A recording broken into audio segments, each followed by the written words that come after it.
तेणु टिकेट दाम मो मन मो मतरे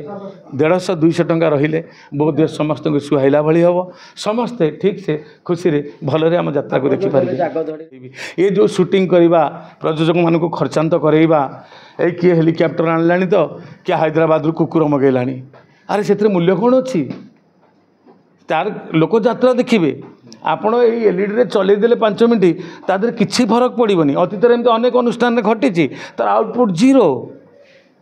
केवल भाइराल है कि पीयूष किसी करथिला हैदर नाटक रे पीयूष रो ना नेबी कारण पीयूष मो छुआटा मो सान भाईटा नहीं सबू नाटक तो डिक्लेयर हैनी टाइटल डिक्लेयर हैनी तथापि फास्ट नाटक अरुण बारी नाटकटा टाइटल डिक्लेयर हैछि आ सुंदर टाइटल टी नहीं जमिति कि आम ट्रेडिशनल कथा चिराचरित प्रथा यथा आम ओडिया प्रत्येक घर कथा गोटे साधारण जमी गोटे रूढ़ी गोटे सुंदर प्रोभर्ब जहाँ कहते माँ धान कुटी पुओ नागर जमी अतीत एमती अनेक टाइटल आप शुणी किंतु ये गोटे भिन्न स्वादर कहानी जहाँ यही प्रेसमिट बेले जहाँ सार मान सहित आलोचना होता एवं ता बाबद में केवल एति कहबी नाटकटी टाइटल थी तो घोषणा हो जाइए नाटकार जोरसोर प्रस्तुति पथे आगे चली एवं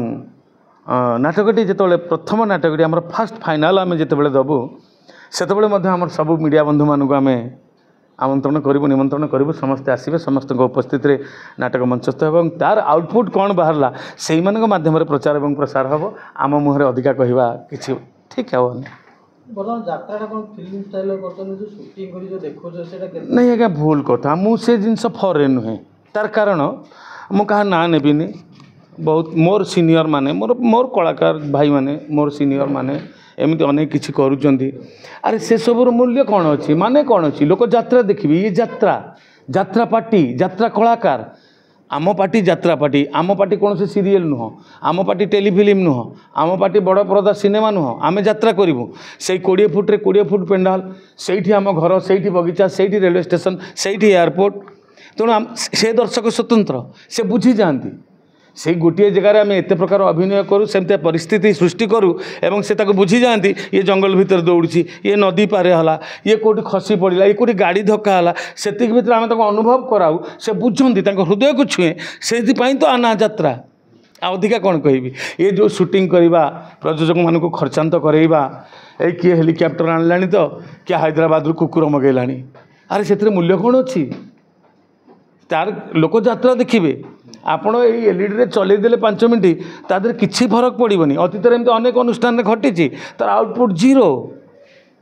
केवल भाइराल है कि पीयूष किसी करथिला हैदर नाटक रे पीयूष रो ना नेबी कारण पीयूष मो छुआटा मो सान भाईटा एइथिपाई ता ना नउछि आउ कार नउनी एवं अन्य अनुष्ठान मानकर विगत दिन रे तार सुफल किसी मिली नहीं कारण जदि सुफल मिली था ताले से मु भावे से कलाकार बोध से कंटिन्यू करते जेहेतु कंटिन्यू करूना तेणु आम एतिक बुझा दर्शक बा साधारण जनता एतिक बुझे जहाँ भी तुम शूटिंग कर रेकर्डिंग कर लीड रे चलाउछ नो गेन नहीं कलाकार देले भल हम कहीं आम कौन अधिका किसी मागुच मो योग्यता अनुसार मो पारिश्रमिक आपण योग्यता अनुसार आपण पारिश्रमिक से पैसा आमको कहीं दिज्व से कथा पड़ुनी से पैसा जब भल नाटक भल उपकरण भल साजसज्जा बा दर्शकों को मोहित कला भाई दर्शक को अट्राक्ट कला भाई यदि तांको उद्देश्य किसी खर्च करा जाए ताले आमे कहबो निश्चिंत भाव यात्रा अनुष्ठान दर्शक मान रुचि को प्राधान्य दूसरी आगरे रखी एवं ता नाटक निश्चय भल हम बा दर्शक से संतुष्ट हे निश्चिंत टिकट रेट कम आम बर्तमान शूटिंग करवा शूटिंग करी गुड़ाए से बाबद 4 लाख 5 लाख टका खर्च करवा सब अनुष्ठान टी यात्रा करा गला सी कह मो टिकेट दाम 300 टका 300 टका दी आज दिन में गोटाए परिवार आम गाँ गहली यात्रा करूँ आज्ञा आमको तो कहीदेले तो बहुत कथा कही सेमती किसी कहबिनी नहीं ये कहबिनी जे जो माने आम आज सोसाइटी रे आग धाड़ी अच्छा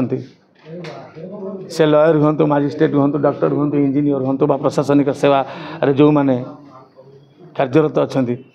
मत लगे ସେମାନଙ୍କ ପାଖରେ ଆମ ଯାତ୍ରା ବିଷୟରେ ଅଧିକ କିଛି କହିଲେ ସେମାନେ ବୁଝିପାରିବେନି ବା ଯାତ୍ରା କ'ଣ ସେମାନେ ଜାଣିନାହାନ୍ତି। ଆମକୁ ଯେଉଁମାନେ ଦେଖନ୍ତି ଆମ ଯାତ୍ରା ଦର୍ଶକ ଆମେ ଗାଁ ଗହଳିରେ ଯାତ୍ରା କରୁ। ସାଧାରଣ ମୂଲିଆ ଶ୍ରେଣୀର ଲୋକଟିଏ ହେଉ ବା ଛୋଟ ବ୍ୟବସାୟୀଟିଏ ହେଉ ବା ସାଧାରଣ ଗାଉଁଲି ଘରର ପରିବାରଟିଏ ହେଉ ସେମାନେ ଯାତ୍ରା ଦେଖିବାକୁ ଆସନ୍ତି, ପରିବାର ସହ ଆସନ୍ତି। ଗୋଟିଏ ପରିବାର ଏକାଥରେ 5 ଜଣ 7 ଜଣ 10 ଜଣ ଆସନ୍ତି। ତେଣୁ ଟିକେଟ୍ ଦାମ୍ ଯଦି 300 ଟଙ୍କା ହୁଏ 10 ଜଣ ରାତିରେ ତାର 3000 ଟଙ୍କା ଖର୍ଚ୍ଚ। ଗାଡ଼ିରେ ଆସିବେ, ପିଲାମାନଙ୍କର ଖର୍ଚ୍ଚ ଅଛି ଯିବା ଆସିବା। ଗୋଟିଏ ଦିନ ଯାତ୍ରା ଦେଖିଲେ ଯଦି ତା ପରିବାରରୁ 4000 ଟଙ୍କା ଖର୍ଚ୍ଚ ହୁଏ ତାହେଲେ ତା ପରଦିନ ସେ ଆଉ ଯାତ୍ରା ଦେଖିବା ପାଇଁ ଇଚ୍ଛା କରିବନି ଆଜ୍ଞା। ତେଣୁ ଟିକେଟ୍ ଦାମ୍ ମୋ ମତରେ 150-200 ଟଙ୍କା ରହିଲେ ବୋଧହୁଏ ସମସ୍ତଙ୍କୁ ସୁହାଇଲା ଭଳି ହେବ। ସମସ୍ତେ ଠିକ୍ସେ ଖୁସିରେ ଭଲରେ ଆମ ଯାତ୍ରାକୁ ଦେଖିପାରିବେ। ଆଗଧାଡ଼ିରେ ଡାକ୍ତର, ଇଞ୍ଜିନିୟର, ଆଡଭୋକେଟ୍ ସବୁ କହିଲେ ଆପଣଙ୍କର ତା ଭିତରେ ସେ ଆଗଧାଡ଼ିରେ କଳାକାର ଶବ୍ଦଟା ବି ଆଜ୍ଞା ଆସୁଛି, କାହିଁ ସେଟାକୁ ନେଲେନି ଆପଣ? ନାଇଁ ଆଗ ଧାଡ଼ିର ମାନେ ଆଜିର ଦିନ ସୋସାଇଟିରେ ଆଜିର ସମୟରେ ଯେଉଁମାନେ ଆମ ସମାଜରେ ମାନେ ସେଇଟା ଆପଣ ମୁଁ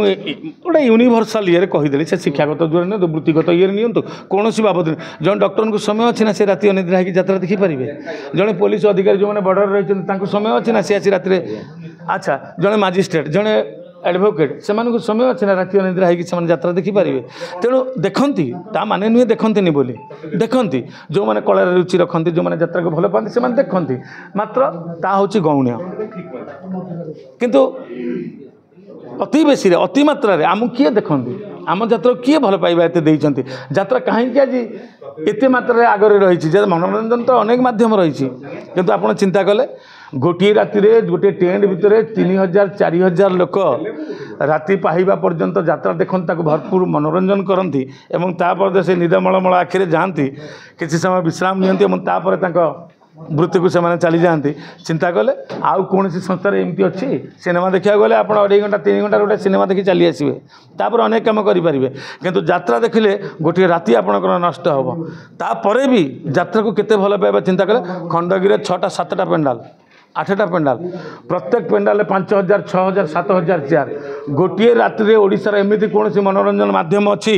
ଯେଉଁଠି ଗୋଟିଏ ରାତିରେ 35,000-40,000 ଲୋକ ଏକକାଳୀନ ଯାତ୍ରା ଦେଖନ୍ତି କହିଲେ ସେଇଟା ହେଉଛି ଯାତ୍ରା।